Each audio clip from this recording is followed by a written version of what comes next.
Iraani režiim on raevukas pärast seda, kui president Massoud Pezeshka läks Teherani kõige haavatavamal hetkel vastuollu islami revolutsioonilise kaardiväega. Kriis puhkes Iraani võimu enda sees. Sel laupäeval, 2. mail aastal 2026, kui Iraan üritab Pakistani kaudu saata Ameerika Ühendriikidele uut ettepanekut, vajub majandus põhja ja Hormuzi väin on jätkuvalt surve all. Iraan püüab läbi rääkida, kuid ei suuda enam varjata, kes tegelikult riiki juhib. Ma räägin sulle sellest kõigest kohe, aga nüüd tahad sa kindlasti kanalile tellijaks hakata, et olla hästi informeeritud. Reaalajas teave, parima ajakirjandusliku kvaliteediga, mida kunagi nähtud. Usau dos versos e etalões, Milson Alves. Kriis algas siis, kui Pezeshka ja parlamendi esimees Mohammed Bagher Ghalibaf hakkasid sihikule võtma välisministri Abbas Arahi lahkumist. Süüdistus on tõsine. Arah järgiks tuumaläbirääkimistel islami revolutsioonilise kaardiväe juhiseid, ilma et ta hoiaks tsiviilvalitsust korralikult informeerituna. Tegelikult oleks Iraani president kõrvale jäetud sõjalise struktuuri poolt, mis tegutseb võimust kõrgema võimuna. See samm on kõva liini pooldajate jaoks reetmine. Islami revolutsioonilise kaardiväe jaoks ei püüaks Pezeshka lihtsalt ministrit välja vahetada. Ta püüaks võtta komandoridelt kontrolli Teherani ellujäämise jaoks kõige olulisema läbirääkimise üle. Just sellepärast on see juhtum nii kaalukas. Iraani president ilmub välja, püüdes seista vastu masinale, mis kontrollib relvi, raha, luuret, repressioone ja osa välispoliitikast. Hetk on veelgi plahvatusohtlikum, sest sisekriis tekkis ajal, mil Iraan esitas parlamendi vahendajate kaudu Ameerika Ühendriikidele uue ettepaneku. Plaan püüab pakkuda väljapääsu pärast nädalaid kestnud ummikseisu, majandussurvet, sõjalisi ähvardusi ja süüdistuste vahetamist. Kuid ettepanek näib kordavat Teherani vana loogikat, leevendada survet Hormuzi väinas ja majandusele, ilma et kohe antaks seda, mida Washington kõige rohkem nõuab. Valge Maja soovib kindlaid garantiisid tuumaprogrammi, rikastatud uraani ja rünnatud rajatiste taastamise kohta. Teiseks ei tohi Iraani režiim kasutada diplomaatilist pausi selleks, et aega võita, tundliku materjali varjata, tuumarajatisi taastada ja seejärel taas vastasseisu naasta. Seetõttu on Ameerika vastus olnud kindel. Iraan võib pidada läbirääkimisi, kuid ei tohi hoida tuumaambitsiooni varjatud trumbina. Kahtlustatakse, et see uus ettepanek on mõjutatud islami revolutsioonilise kaardiväe lähedastest ringkondadest või jõududelt, kes tahavad mängu kontrolli all hoida. See seletabki lõhenemist. Tsiviilvõim näib mõistvat, et ilma järeleandmisteta jätkub blokaad. Kaardivägi aga püüab takistada igat sammu, mis võiks paista alistumisena. Tulemuseks on lõhestunud režiim, mida survestatakse väljastpoolt ja mis on seesmiselt lõhenenud. Trump väitis, et Iraan on meeleheitel, et sõlmida kokkulepe, kuid kordas, et Teheran ei tohi omada tuumarelva. Samal teemal ütles ta, et Iraani merevägi on hävitatud, õhuvägi on hävitatud ning droonide ja rakettide tehased on saanud rängalt kannatada. Isegi kui see on poliitiline avaldus, on sõnum selge. Washington tahab näidata, et Iraan ei pea enam läbirääkimisi jõupositsioonilt, vaid vajadusest. See ongi see punkt, mis viib Teherani šokki. Islami revolutsiooniline kaardivägi on alati müünud Iraani rahvale absoluutse jõukuvandit. Aga nüüd peab režiim saatma ettepanekuid kaudsete kanalite kaudu. Samal ajal ähvardab president vallandada välisministri, kuna ta kuuletub sõjaväe komandöridele. Vastupanu retoorika on endiselt vali, kuid praktilised märgid näitavad organiseerimatust, hirmu ja kontrolli kaotust. Pakistan astus vahendajaks, sest mõlemad pooled peavad omavahel rääkima, ilma et see näiks järeleandmisena. Iraani jaoks võimaldab Islamabad saata sõnumeid ilma avalikult diplomaatilist alistumist tunnistamata. Ameerika Ühendriikide jaoks on Pakistani kanal kasulik ettepanekute testimiseks. Survet peatada. Kuid selline vahenduskanal toimib ainult siis, kui on olemas selge juhtimine. Ja täna ongi suurim küsimus just see, kes räägib Iraani nimel. Majandus on selle kriisi teine külg. Ameerika Ühendriikide rahandusministeerium hoiatas laevandusettevõtteid, et nad ei maksaks Iraanile tasusid Hormuzi väina läbimise eest. Ei ühisrahas, ei digitaalse vara ei vahetuse ega väidetavate annetuste kaudu. sõnum on selge.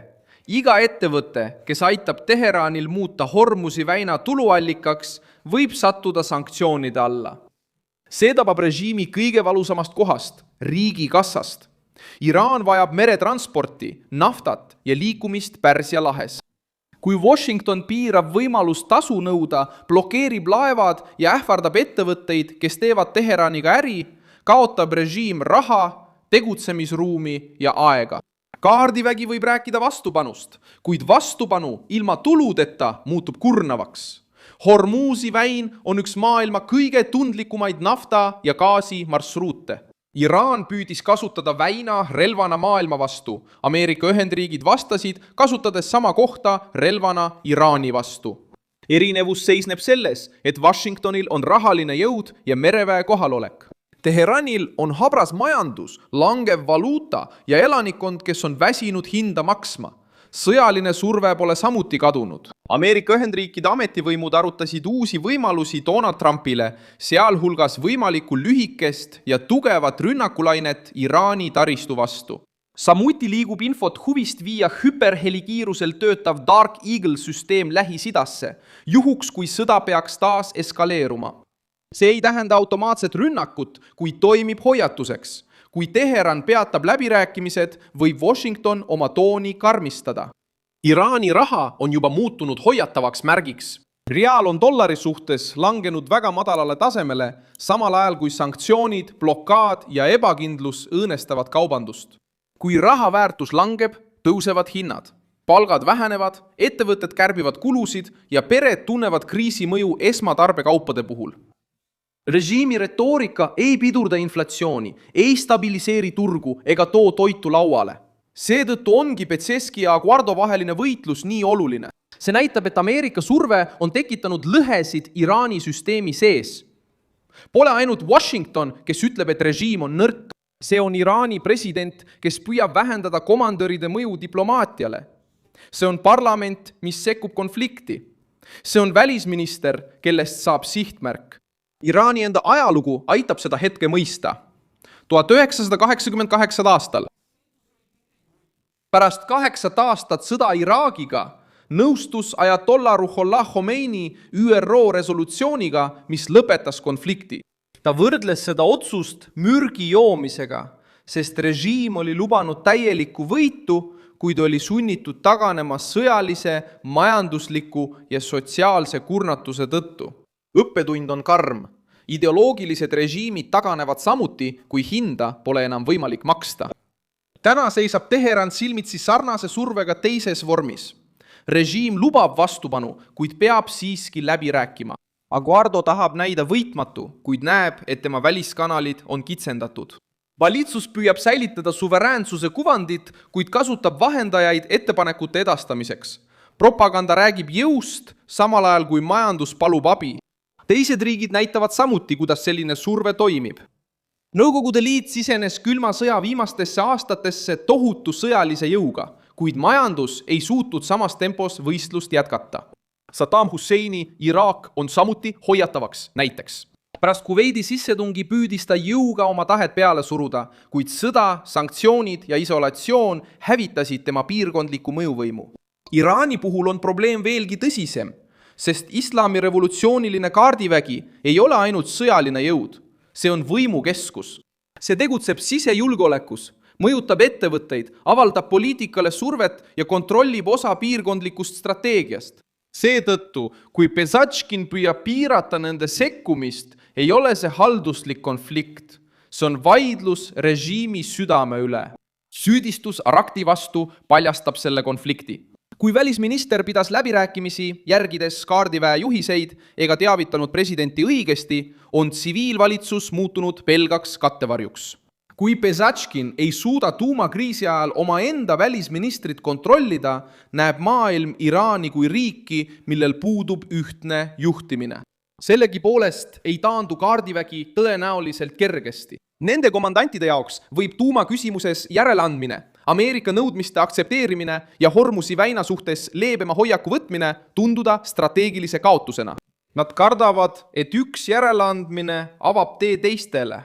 kõigepealt tuumaläbirääkimised, siis raketid, siis liitlasmilitsid, lõpuks kogu võimustruktuur ise. See hirm seletab jäikust, aga ka paanikat. Ameerika Ühendriigid on sellest haavatavusest aru saanud. Seetõttu seguneb strateegias blokaad, sanktsioonid, sõjaline ähvardus ja diplomaatiline surve. Trump hoiab vägesid piirkonnas, saab Pentagoni plaane, hoiab blokaadi ja nõuab, et Iraan loobuks igasugusest teest tuumapommini. Sõnum on läbimõeldud. Režiim saab hingata ainult siis, kui ta järele annab. Iraan on jõudnud punkti, kus jõu näitamisest enam ei piisa. Ettepanek Pakistani kaudu näitab läbirääkimiste vajadust. Ähvardus Araghitše vastu näitab sisemist kontrollimatust. Ameerika Ühendriikide hoiatus näitab, et Washington soovib sulgeda rahalised lüngad.